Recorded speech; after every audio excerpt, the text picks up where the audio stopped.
আজকে আমার ভিউয়ার্সদের জন্য একটা নতুন রেসিপি নিয়ে আসছি।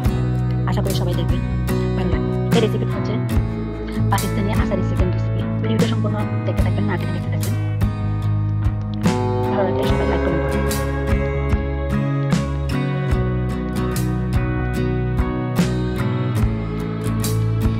এখন আমার এই রেসিপিটার জন্য লাগবে একটা আস্ত মুরগি।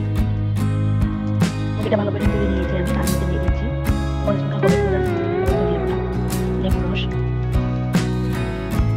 সবগুলো নিয়ে আমি ভালো করে মেখে নিচ্ছি। তার মধ্যে আরো দিয়ে দিচ্ছি আমি 2 চা চামচের মতো সয়া সস। সবগুলো মশলা ভালো করে মেখে 10 থেকে 15 মিনিটের জন্য মেরিনেট করে রেখে দিচ্ছি। মেরিনেট করার পর এখন ফিরে আসলাম। আবার একটা ফ্রাই প্যানে আমি সামান্য কিছু সয়াবিন তেল দিয়েছি। তার মধ্যে আমি সবগুলো চিকেন ভেজে নেব।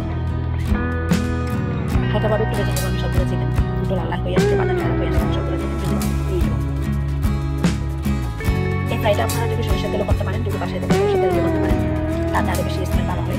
আমার কাছে সরিষার তেল ছিল না, সেজন্য আমি তাই আমার তেল ভেজে নিচ্ছি। ওই তেলের মধ্যে আমি একটা তেজপাতা, এলাচ, দারচিনি এবং লবঙ্গ দিয়ে ভেজে নিচ্ছি।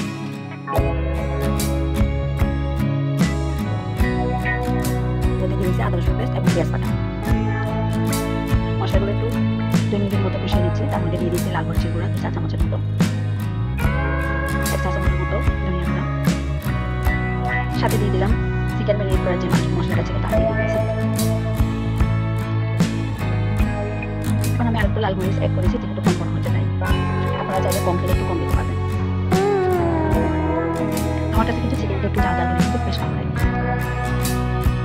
মশলাগুলো কষা হয়ে গেলে পরে এখন আমি সবগুলো চিকেন নিয়েছি, সাথে দিয়ে দিয়েছি 1 ফুট কাপের মতো টক দই। এখানে কিন্তু টক দইটা মাস্ট দিতে হবে, এটা কিন্তু স্কিপ করা যাবে না। একটু কষিয়ে নিয়ে তার মধ্যে আমি দিয়ে দিলাম একটু পানি এবং সাথে দিয়ে দিয়েছি সামান্য একটু চিকেন মশলা পাউডার, আর একটু দিয়ে দিয়েছি জিরা পাউডার। আরও কিছুক্ষণের জন্য একটু কষিয়ে নিব। কষানো হয়ে গেলে আমি এখন একটা পানি দিয়ে নিয়েছি, তার মধ্যে দিয়ে দিয়েছি একটু আদা কুচি। এভাবে রান্না করে আপনারা ট্রাই করতে পারেন। এই চিকেনটা রুটি দিয়েও খাওয়া যাবে এবং রাইস দিয়েও খাওয়া যাবে। আশা করি সবাই বাসায় ট্রাই করবেন। লাইক কমেন্ট করে পাশে থাকবেন। আল্লাহ হাফেজ।